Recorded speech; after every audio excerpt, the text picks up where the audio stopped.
Hi everybody, my name is Bob. I'm an alcoholic. Glad to be here, glad to be here sober. I want to do my thanks to everybody that, especially to the committee and JR for the invitation. And every time I get to come up to Flagstaff, you guys, you just treat us like royalty, my wife and myself. You kick out the red carpet and you just love us to death, and we really appreciate it. And the theme of this roundup, the Age of Miracles, is still with us, is a beautiful theme.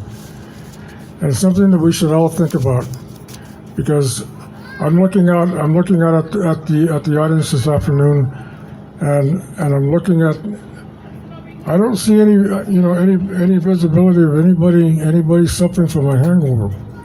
And that in itself is a hell of a miracle. That is a miracle for each and every one of us. Because last night, Friday night, that's usually kickoff night, but we're sitting here and we're sharing with each other experience, strength, and hope. A couple of things I wanted to mention before I get started. Our literature, the AA Grapevine, is celebrating 80 years of existence now. It's given that, yeah. And throughout the years, I've availed myself to whatever literature possible to help in my recovery, and certainly the AA Grapevine has been very instrumental in my recovery. The other thing that I wanted to mention also, on June the 10th, we're going to be celebrating 89 years of Alcoholics Anonymous on June the 10th. Where that miracle happened, yes, let's give AA a hand. It's beautiful. Where one alcoholic carried the message to the other, and the rest has been history for us. Because prior to that, there was very little hope for recovery from alcoholism. So I'm going to get started by introducing myself as Bob Cordero from Peoria, Phoenix, Arizona, and I'm an alcoholic. My home group is Stepping Stones in Glendale, Arizona, and my sobriety date is January the 2nd, 1974. And for that I am eternally grateful. And as I get into my story, I'll just go through the trials that I had to go through to achieve even that milestone.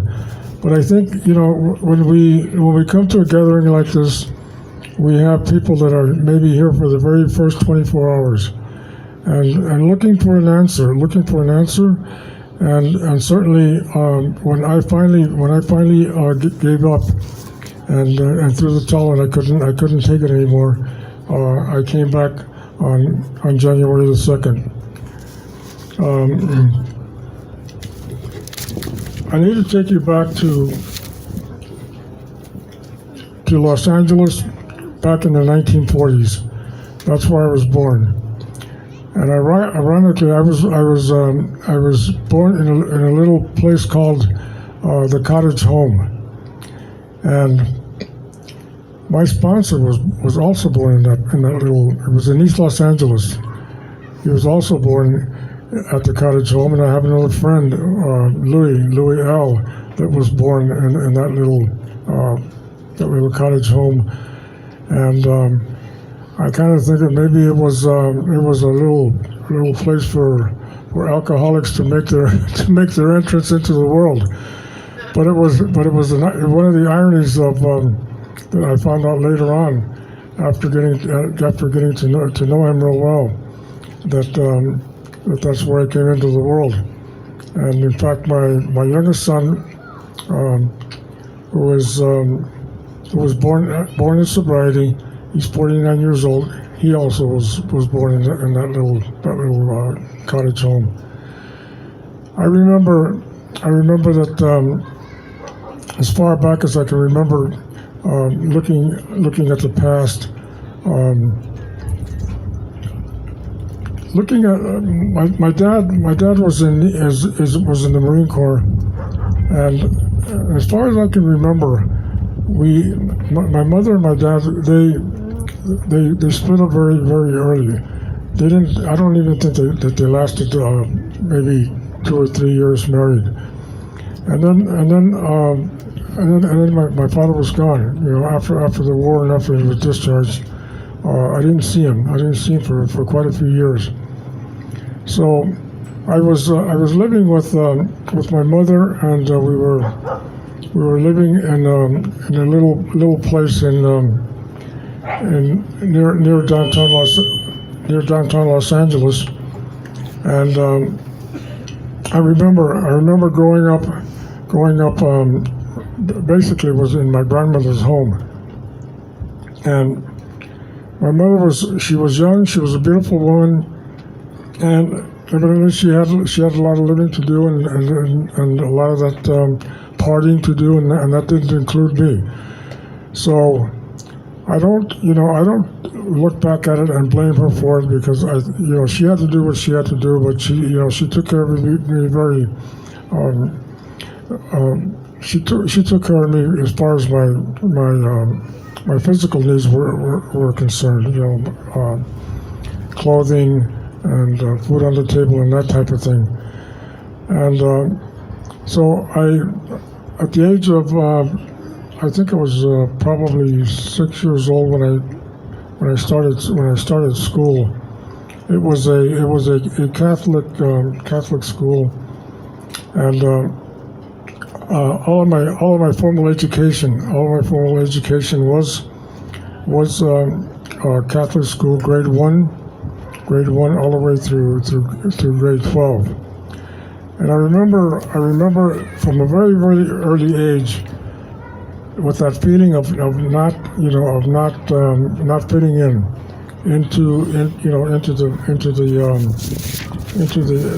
the realm of being with classmates and making friends very easily. I had a lot of trouble with that, and you could probably say that I was an introvert, which was very true. I was very introverted and very shy, and I was basically just kind of left to my own resources. So I went on through grammar school, and we were taught by the nuns, grade 1 through 8. And I remember that some of the things that we were being taught, as I was getting older, I was beginning to question.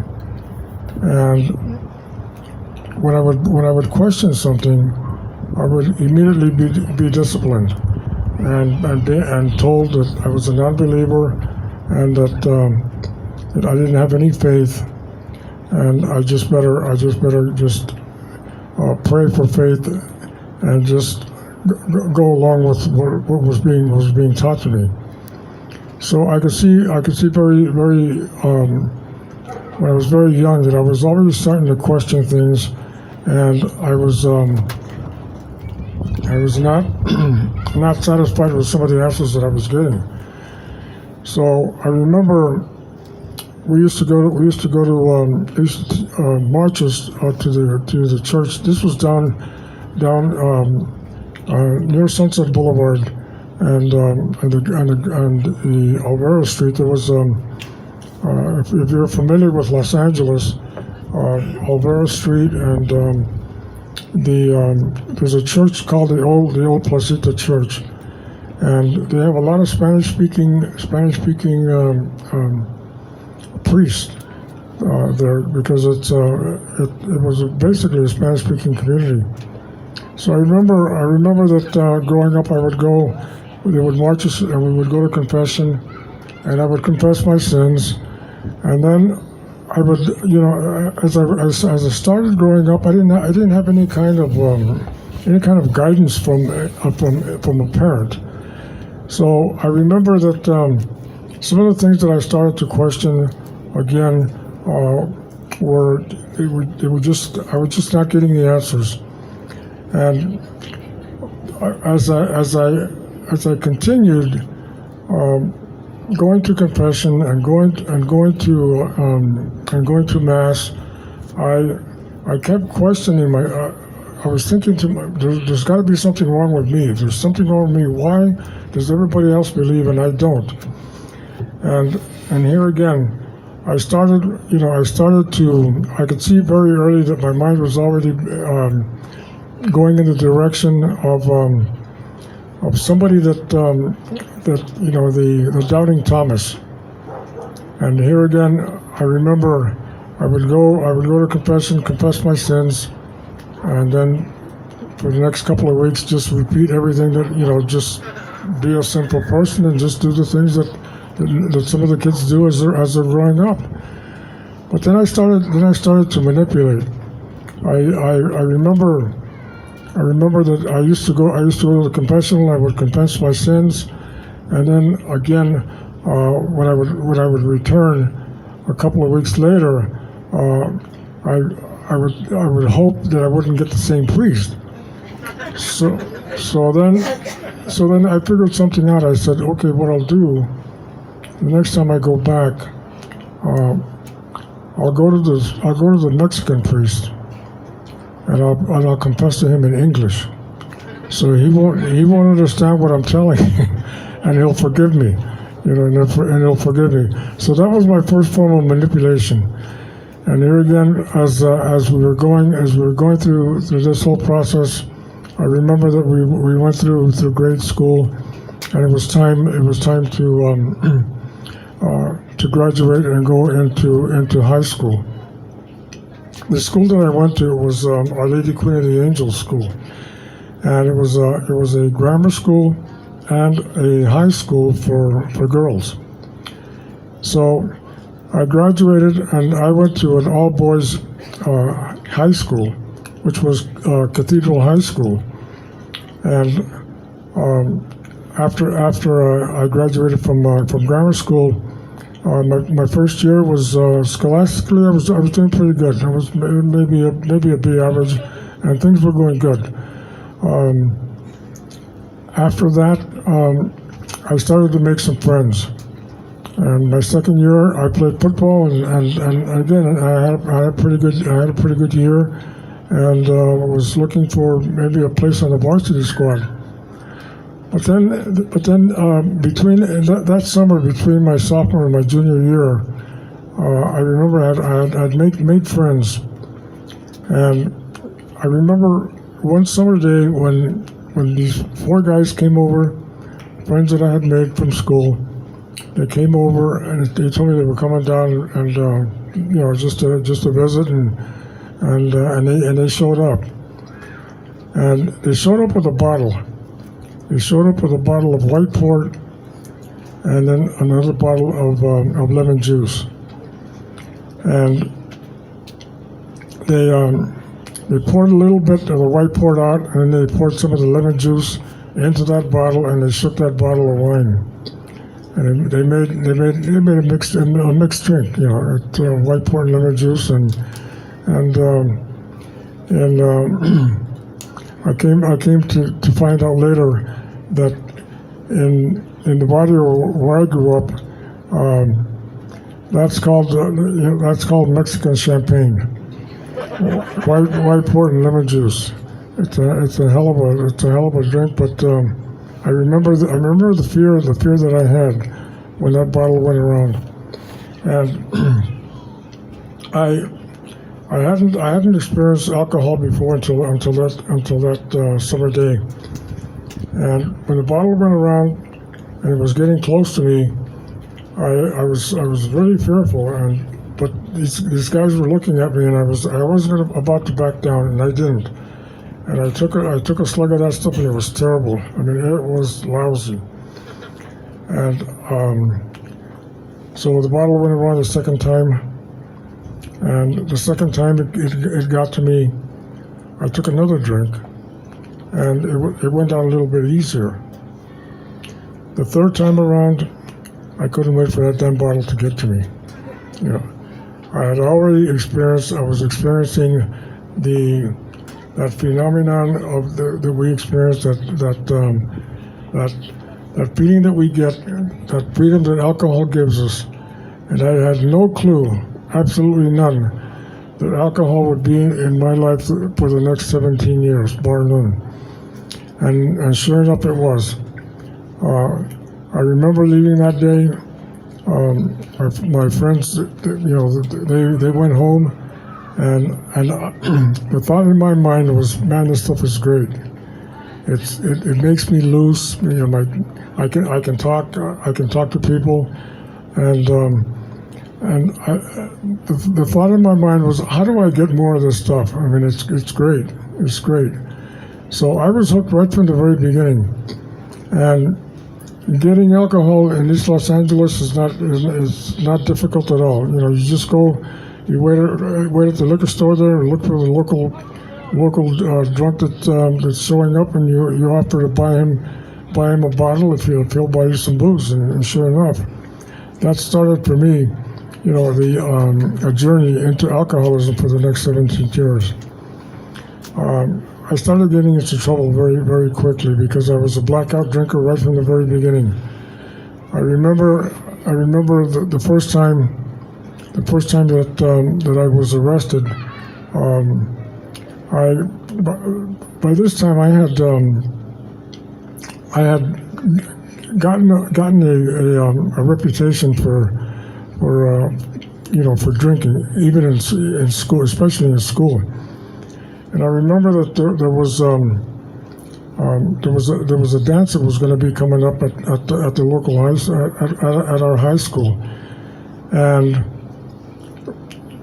they were going the girls from Catholic high schools had to be escorted by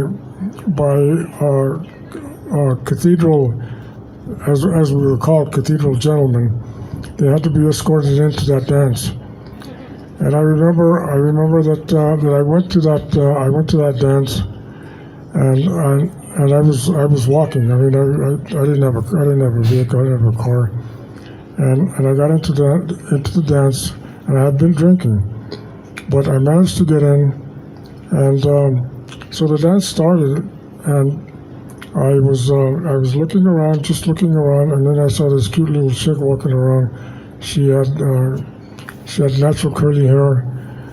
She had a really, really cute smile, and she looked like Betty Boop. So some of the older guys that remember Betty Boop, that's what she reminded me of.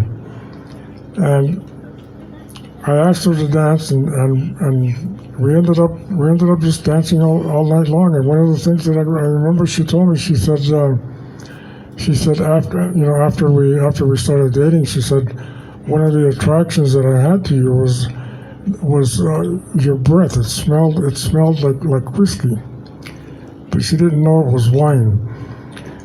And that was the attraction, that was a pre-Al-Anon in the making, and she didn't know it. But you can imagine that. So after the dance, we I escorted her. I walked her over to the gentleman that brought her. They came as a couple. There was Frances and her girlfriend, and these two gentlemen that were from Cathedral.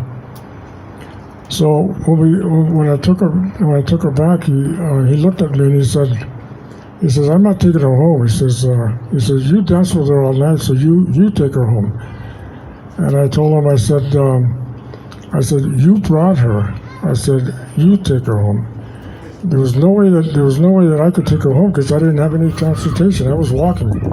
So anyway, I guess they managed to get her home. She got home, and then shortly after that we started dating, and my drinking continued. My alcoholism got to the point where I started to get arrested.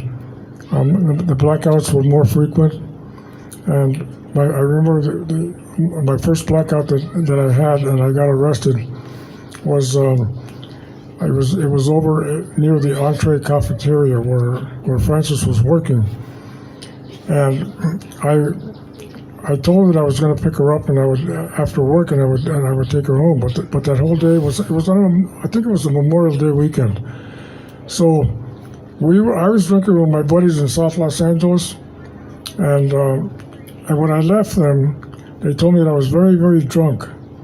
That when I left, I was on the wrong side of the street, and somehow, some way, I made it to where she was at, and it was near Hollywood, and it was very easily a 20-mile drive.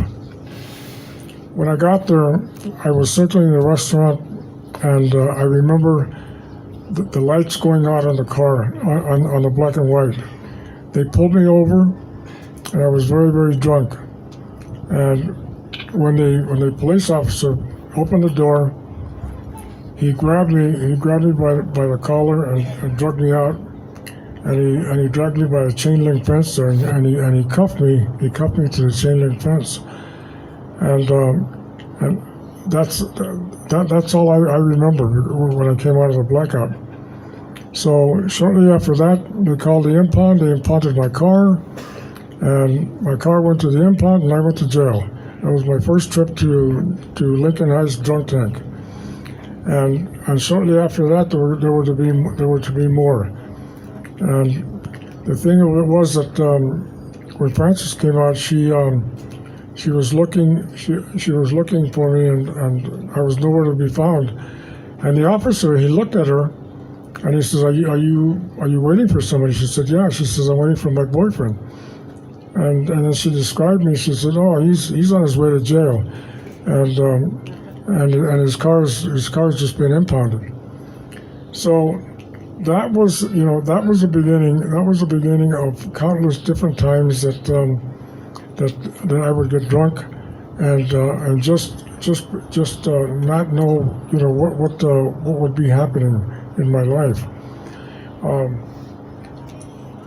Back then, I remember that by then I had maybe 3 or 4 DUIs, and I had been to Lincoln Heights. I was on probation, and I remember that I was given a choice. My probation officer told me, he says, if you continue like this, he says, we're gonna have to put you in prison or juvenile hall. I was still 17, 18 years old. So anyway, he told me, he said, I'm gonna give you a choice. He says, you can either go into the military or you can go to jail. What's your choice going to be? And I told him, I says, well, I'll go in the military. I'll go, and I went into the Navy. So by then, Frances and I, we were dating. We were trying to look at our future. I told her I wanted to marry her, that I would change, and things would be different once we were married. And anyway, she said, "You're going to have to wait. You're going to have to wait until I graduate. I want to graduate." So I waited. I was stationed in San Diego, and the following, she graduated, and after she graduated, we were married. And some of my buddies that in the Navy, they were in our wedding. We had a great big wedding, and we had a real good time. And we were on our way to make a life, as a married couple. And I took my wife down to San Diego, and that's where our first son was born. He was born in San Diego at the military hospital there. But the drinking didn't stop. The drinking continued, and especially in the military, that's something that you can do, and you can get away with it. So when we finally were discharged, we went back to Los Angeles, and by then, Frances was very, very concerned, with my drinking, because was still going downhill, and I was still making a lot of broken promises that I was unable to keep at all. So after we were married, I just, I would have spot sobriety. I mean, a few days sober, and then not drinking. But it got to the point there where she was getting ready to leave me. She couldn't take it anymore. She was just in awe of the things that were happening in her life. So she gave me an ultimatum, and by this time our family had started to grow. We had three children. We had 3 kids. By the time she was 22 years old. So she had, I say that she had 3 children. She was raising 3 children and a drunk. And out of the whole bunch, the drunk was the last one to stop wetting the bed. Rigorous honesty, right? So, anyway, we went through just a whole lot of different phases in our life, as far as trying to keep a family together, and it was just virtually impossible because of my alcoholism. And I remember that there were times that we would separate, we would get back together again. I would make promises, and I couldn't keep them. There's no way that I could keep them because being an alcoholic, I suffered from a disease that I didn't even know what the disease was. The first thing about the disease of alcoholism. So when we had these periods of separation and getting back together again, nothing was working.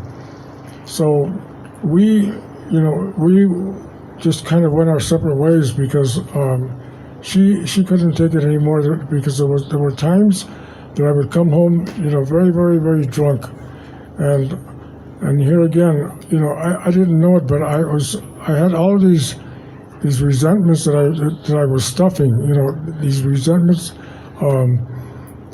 and I didn't know how to deal with them. I couldn't deal with them. And so I remember one time when I came home, I was in a total blackout, completely blacked out, and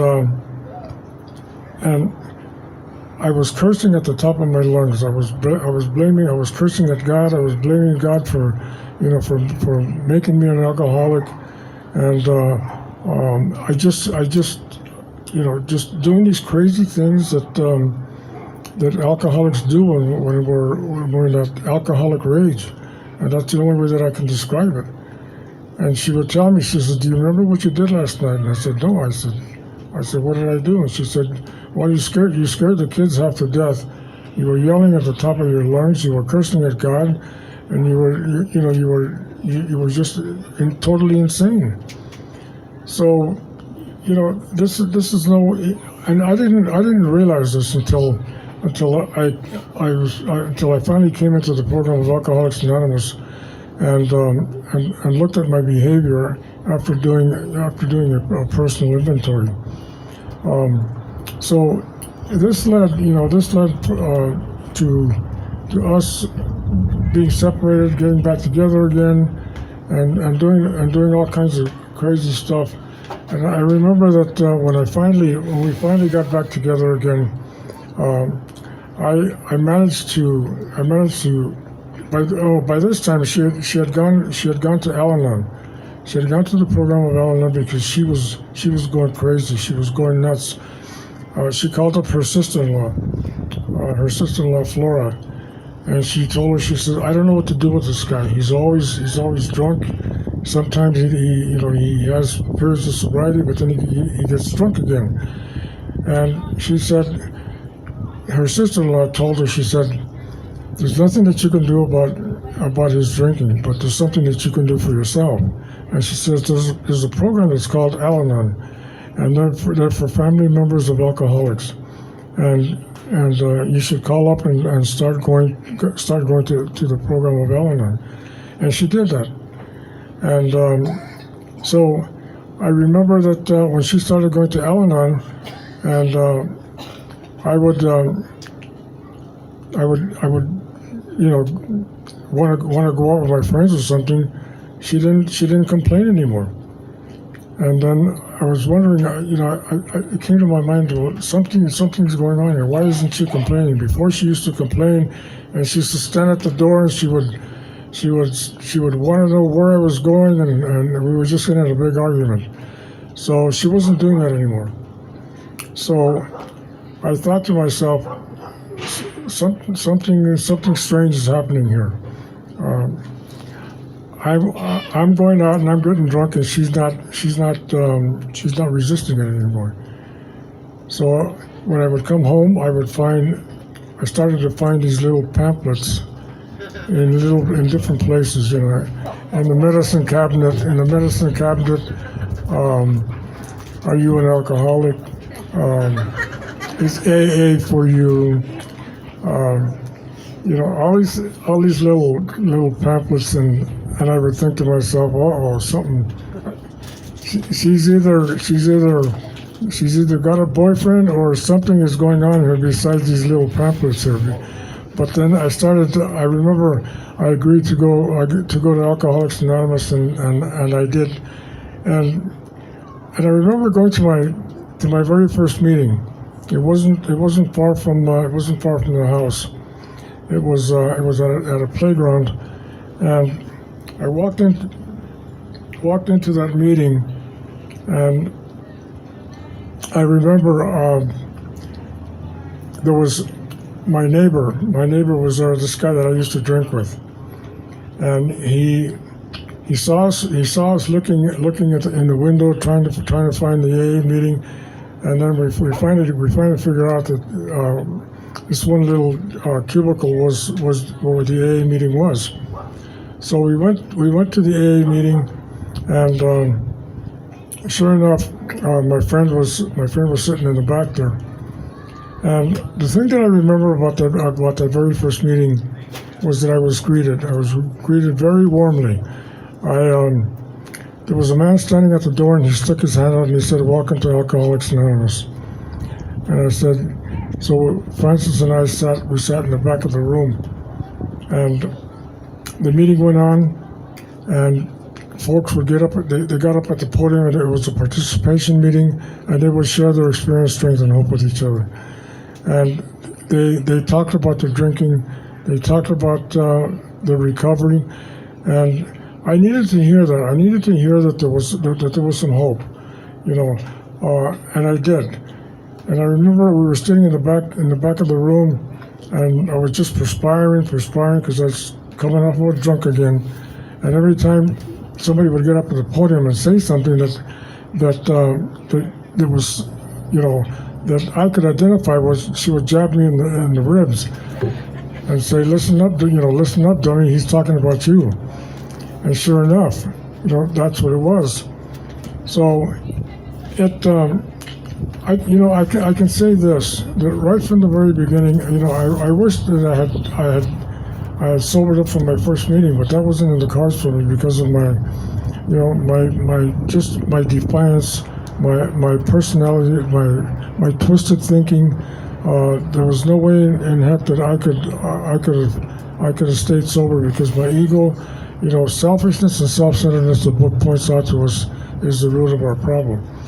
And I kept looking at myself and looking at my life and thinking to myself, if you're not much of a man, if you can't handle this problem and take care of this problem on your own. So the result of that was that I was in and out of Alcoholics Anonymous for probably 5 years. 5 years, and during that time, I had piecemeal sobriety, maybe 6 months, 8 months, whatever the case was. But I never bothered to do the things that were suggested. To get a home group, to get a sponsor, to go to meetings, and to work the steps. And So nothing was going to happen in my life, and it didn't. And finally,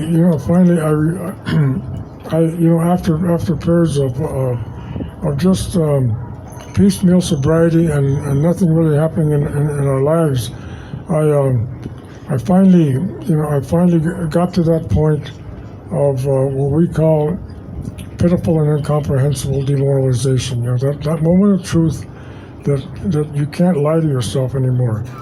And by then I knew the basics of Alcoholics Anonymous. I knew the program of recovery, but yet I had this stigma, this thing that I hung on to, that I could still do it on my own, and there was no way that I could.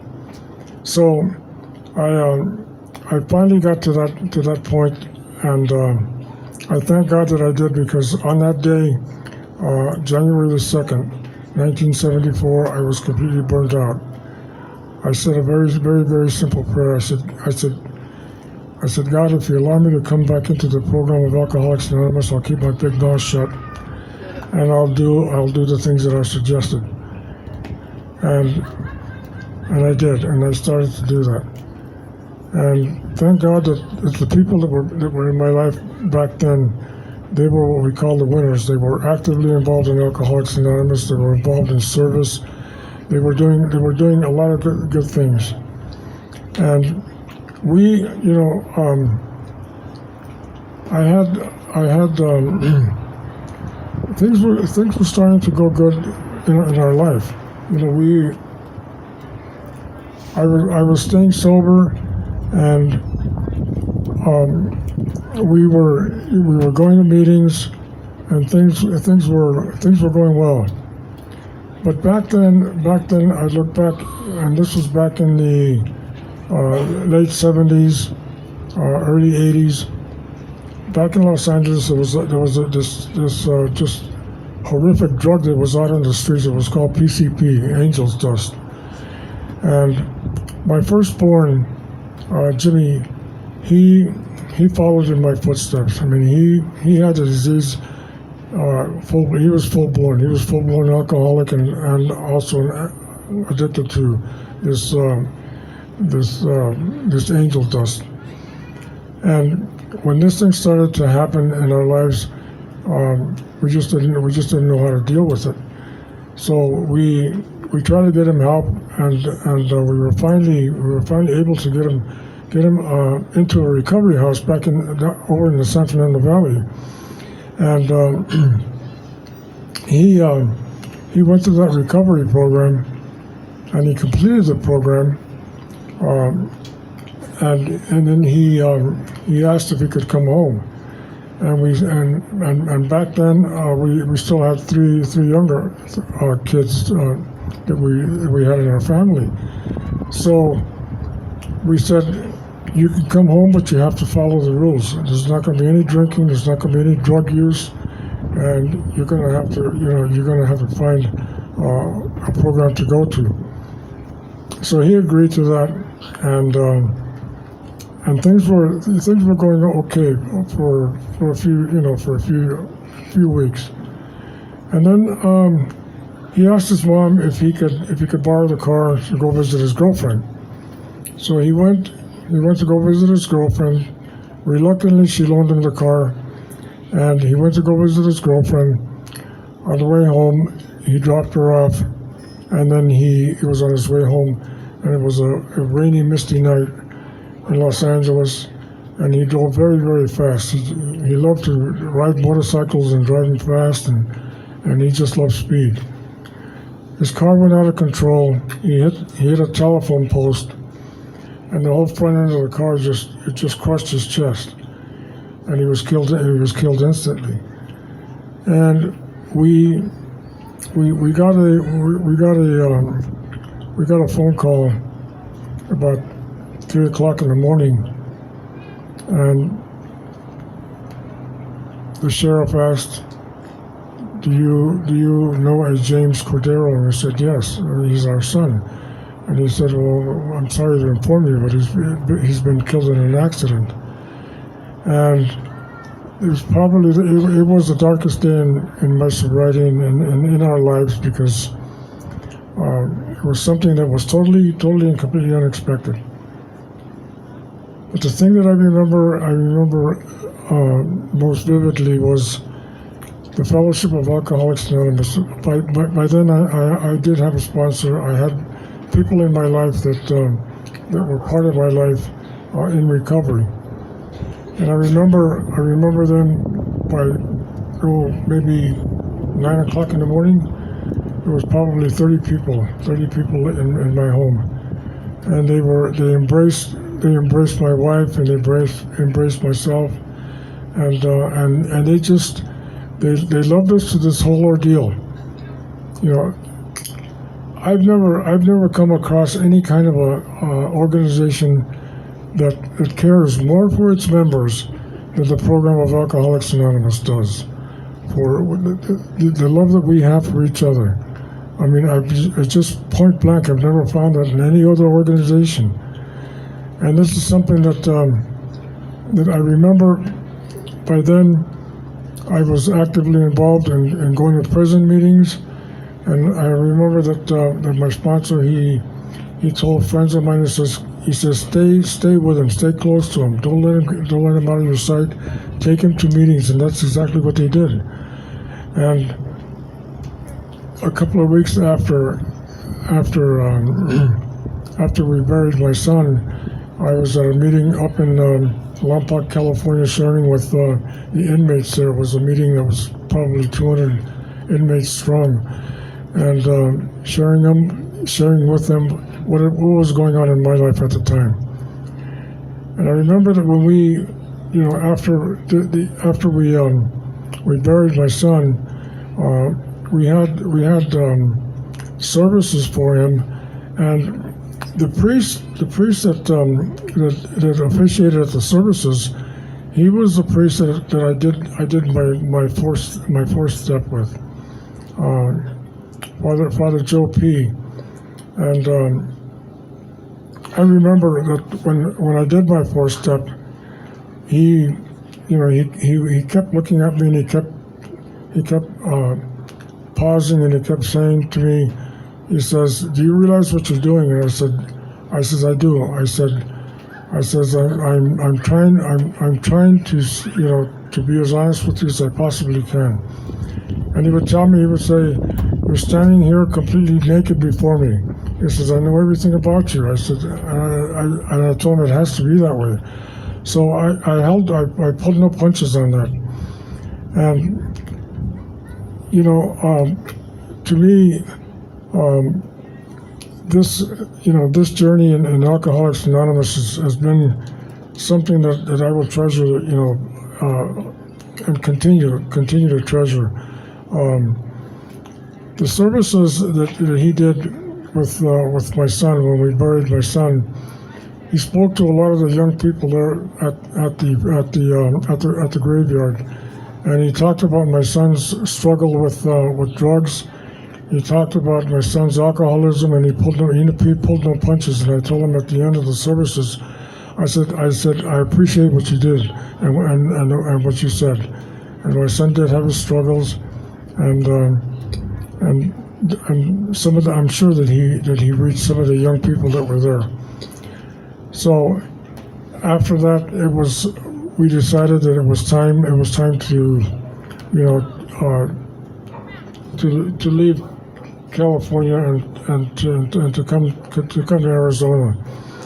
But the thing I mentioned some of the literature, and one of the things that I wanted to specifically point out to you in this ordeal that we have when life goes on, and our program of recovery, it prepares us for some of the things that we're going to encounter. And the thing that I found in the fellowship with the people in AA when they came and they literally put their arms around us and loved us through this whole ordeal. And I wanted to point that out in the 12 by 12, and I'd like to read something from the 12 by 12 in how we deal with life and how we support each other. It's on page 112 of the 12 by 12, and it deals with step 12. It says, furthermore, how shall we come to terms with seeming failure or success? Can we now accept and adjust to either without despair or pride? Can we accept poverty, sickness, loneliness, and bereavement with courage and serenity? Can we steadfastly content ourselves with the humbler, yet sometimes more durable satisfactions when the brighter, more glittering achievements denied us? The AA answer to these questions about living is yes. All of these things are possible. We know this because we see monotony, pain, and even calamity turned to good use by those who keep on trying to practice AA's 12 steps. And if these are facts of life for the many alcoholics who have recovered in AA, they can become the facts of life for many, many more. And I guess the message that I'm trying to send here is that this beautiful program has allowed me to forgive myself. It's put principles in my life that I never dreamed possible. It's allowed me to forgive myself, to be a responsible member of Alcoholics Anonymous. And one of the things that I've learned in my time here in AA is that I've been given a spiritual toolkit and all of these directions on what I need to do, to change my behavior, to take me out of self-centeredness, selfishness, and self-centeredness. And it's a program, a one day at a time program. I remember talking to a friend of mine, and he said when we were talking about God removing our defects of character, he said, you don't really believe that God can remove your defects of character. And I said, God is all powerful. He can do, he can do anything, as long as we pray and we are willing to follow. And this made more sense to me when, after I was a little established in the program, to focus on 24 hours. 24 hours. Ask God to remove my character defects for the next 24 hours. Not forever. We are not saints, and that is never going to happen. But for 24 hours, it is possible. It is very, very possible. And you're giving me directions on what I need to do each morning and each evening. And if I need to make amends, I do it immediately.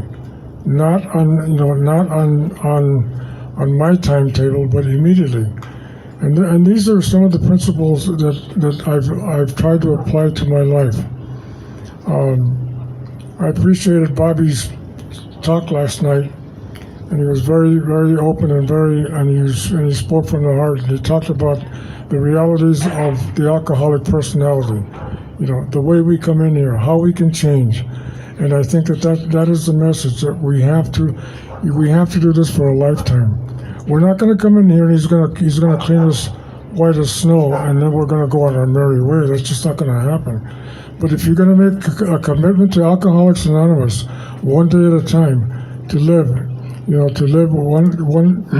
one step at a time, I think it's very possible that we, who have come regardless of how many times we've stumbled. And I remember when I was coming in and out of Alcoholics Anonymous, you know how we are. People they give us nicknames. I was in and out of AA for 5 years, and I remember some of the gossip that was going on, and somebody said, "Here he comes, Mission Impossible. This guy's never going to sober up." and thank God that the miracle happened in my life. Thank God that it did. because sometimes we have a tendency to forget that we do have a deadly disease, a very fatal disease, but we can live a comfortable life in Alcoholics Anonymous. We can live a life of service. We can pass this on to the still suffering alcoholic, and that I've come to see. It's not it's not only a privilege to do that, but it's a responsibility to do that. We owe that. We have to do it. We have to do it. To embrace the person that's still in the dark, and tell him this is the way we did it. And I think the beauty of the program of Alcoholics Anonymous is that we are a we program. And in our readings, even that little caption that I read from the 12 and 12, it says we do this together.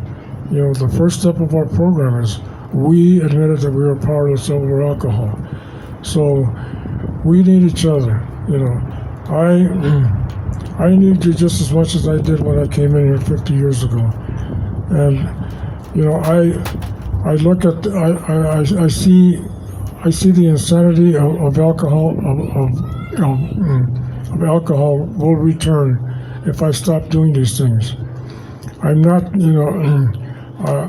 I keep an eye open, and I see I hate to see relapse happen, but it happens.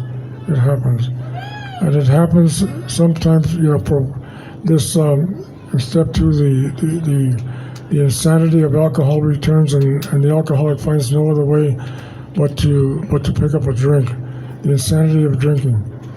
And I think that that I cannot, and I would not allow myself to rest on my laurels, thinking that I have it made, thinking because just because I have X amount of years, that I can just maybe not go to that meeting because the football game is on, or maybe not go to that meeting because the World Series is on, and fudge on my obligations that I have here in Alcoholics Anonymous. So I never want to forget that. I never want to forget that it's a one day at a time program. We're here to help each other. We share experience, strength, and hope, and that we can one day at a time. We can accumulate, time in the program. The other thing that I wanted to mention was that next year, Alcoholics Anonymous, we will be celebrating 90 years of recovery of our beautiful program in Vancouver, BC, in Vancouver, British Columbia, next year. And as my sponsor used to say, God willing and the creek don't rise, hopefully we'll see each other there in Vancouver. I want to thank you for your attention. I want to thank you for your kindness, and I want to really thank each and every one of you for taking the time to share my experience, strength, and hope with you all. Thank you all, and God bless you. Thank you.